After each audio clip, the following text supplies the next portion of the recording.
श्रीगुरुभ्यो नमः। हरि ओम। श्रीमहागणाधिपतये नमः। हरि ओम। श्रीमहासरस्वत्यै नमः। हरि ओम। श्रीगुरुभ्यो नमः। हरि ओम।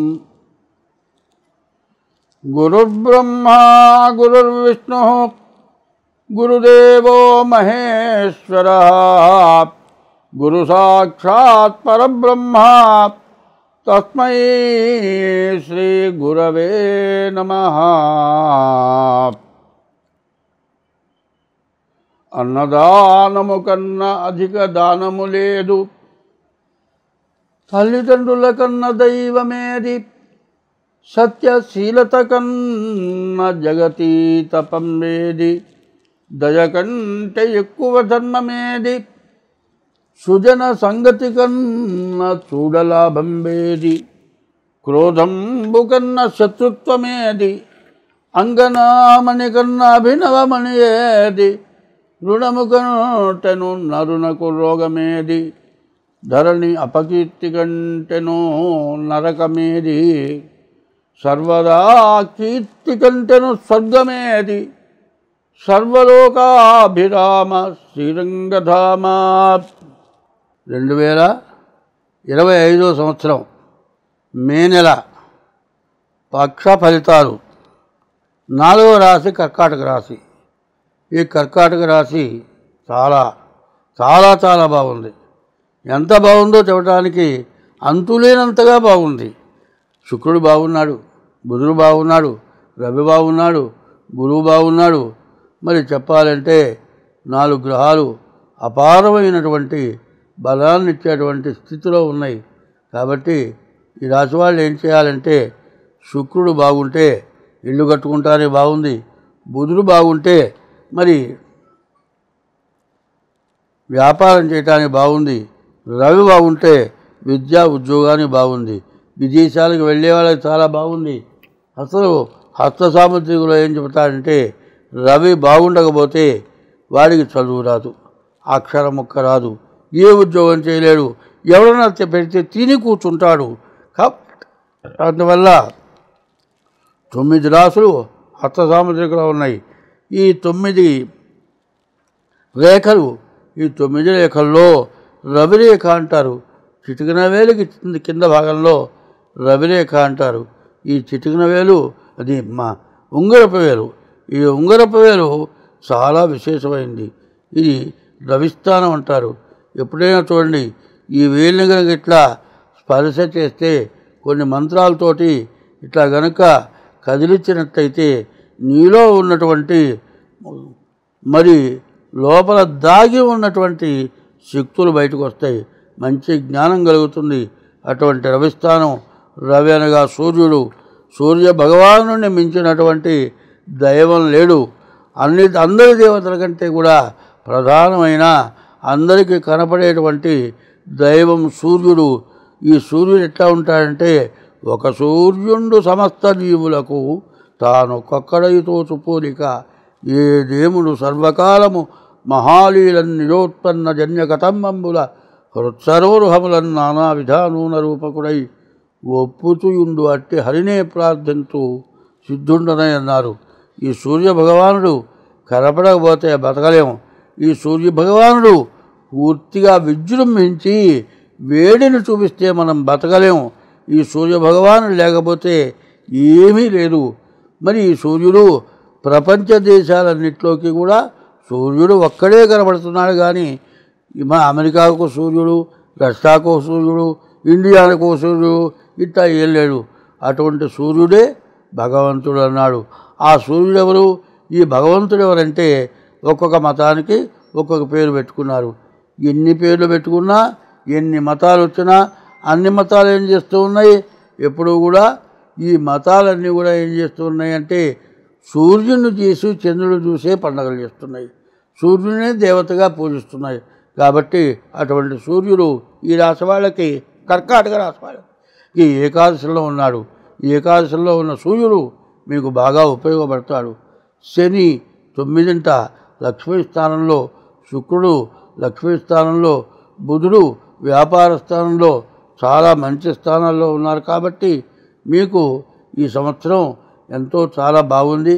కానీ ఉన్న వాటిల్లో 12ంట గురువు, 1ంట కుజుడు, ఈ 2 గ్రహాలు మాత్రం అనవసరమైన దండక ఖర్చులు పెట్టేస్తాయి. ఎట్లాంటి ఖర్చులు అంటే చెప్పడానికి వీలు లేనంత అనవసరమైన దండక ఖర్చులు అయిపోయి తింటానికి కూడా ఇబ్బంది పడే పరిస్థితి కూడా రావచ్చు. కాబట్టి ఈ రాశి వాళ్ళకి మరి రవి, తర్వాత రవి కాదు గురువు, కుజుడు మాత్రం బాగాలేరు. తర్వాత మీ జన్మలగ్న రీత్యా మీ డేట్ ఆఫ్ బర్త్ ద్వారా జాతకం చూపించుకుంటే ఎంతైనా మంచిది, ఇది ఎంతైనా మేలు జరుగుతుంది. ఇప్పుడు 2024 నుంచి కూడా 2030 వరకు కూడా జరిగిన కొద్ది సంవత్సరాలు పూర్తిగా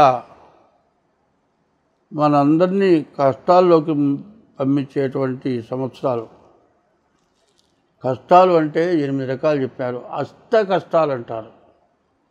ఆ అష్ట కష్టాలు డబ్బులున్నా, భార్య ఉన్నా, పిల్లలున్నా, ఇల్లున్నా, విద్య ఉన్నా, ఉద్యోగం ఉన్నా, ఎంత డబ్బున్నా కాదండి, కొండంత బంగారం ఉన్నా,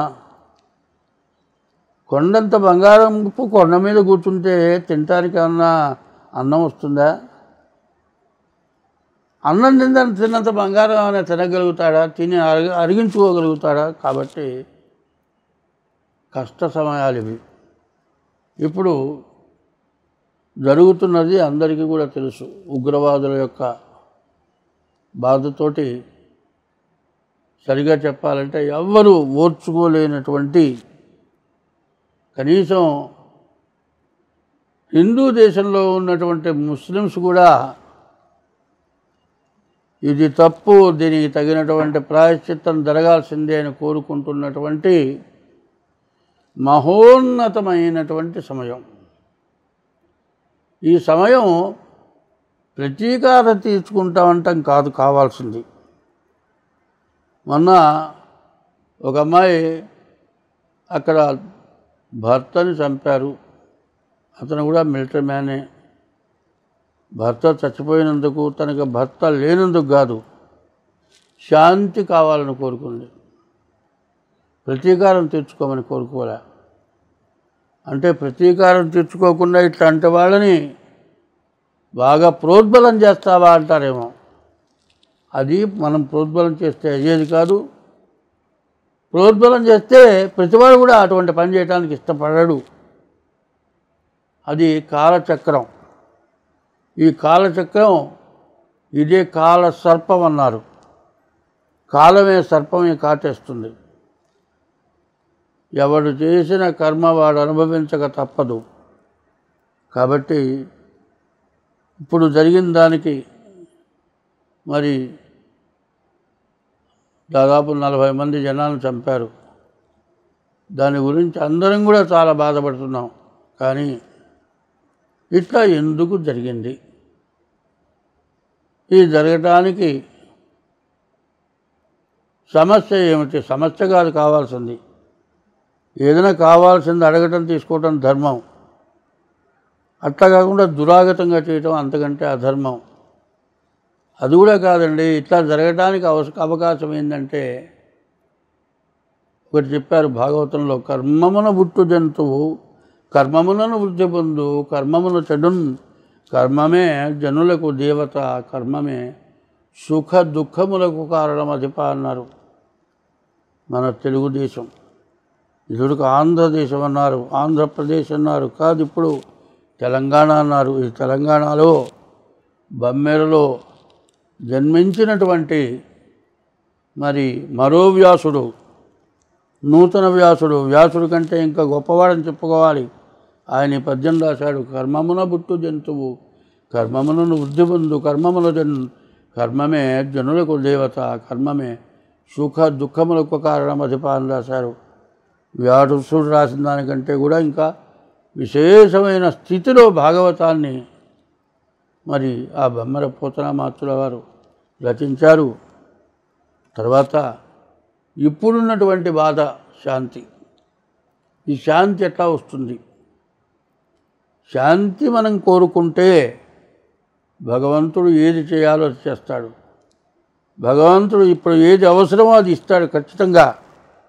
మనం కోరుకుంటే వచ్చేది కాదు, కోరుకోకపోతే పోయేది కానే కాదు. ఇప్పుడున్న పరిస్థితుల్లో ఇప్పుడున్న జరిగిన దానికి భగవంతుడు ఏది ఇవ్వాలో అది ఇస్తాడు.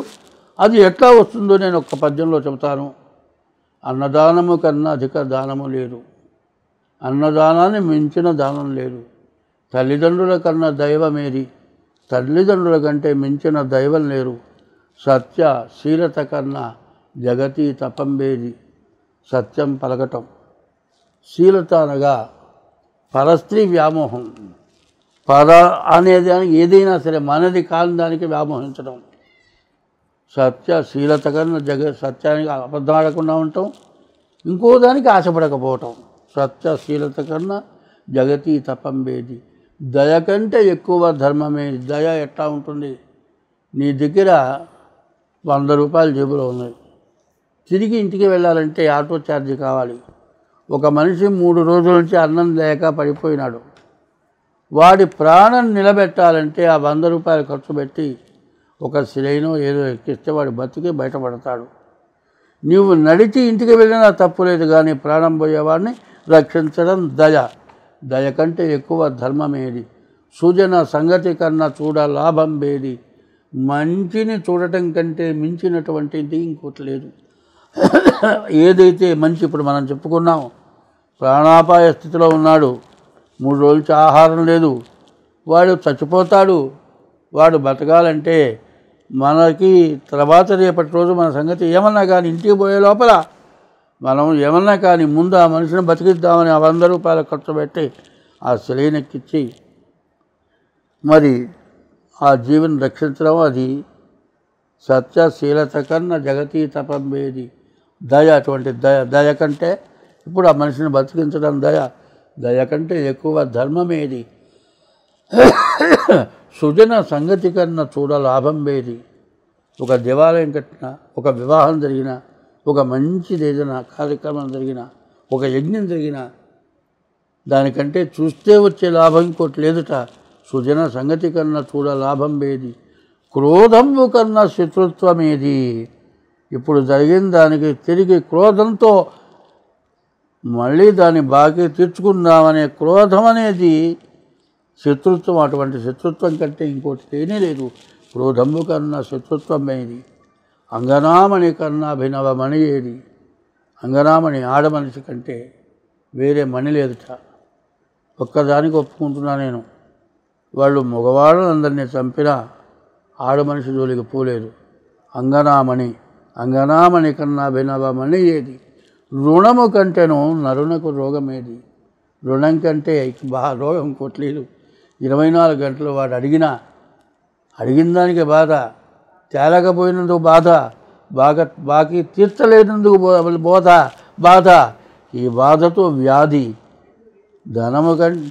రుణము కంటేను నరునకు రోగమేది. సర్వదా కీర్తి కంటేను స్వర్గమేది. సర్వలోకాభిరామ శ్రీరంగధామ. మంచి చేస్తే ఆ ఆనందం కంటే మించిన స్వర్గం లేదు.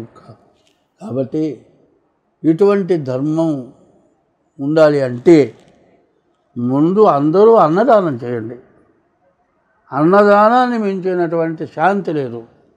కాబట్టి మనం అందరం బాగుండాలంటే ధర్మో రక్షతి రక్షితః.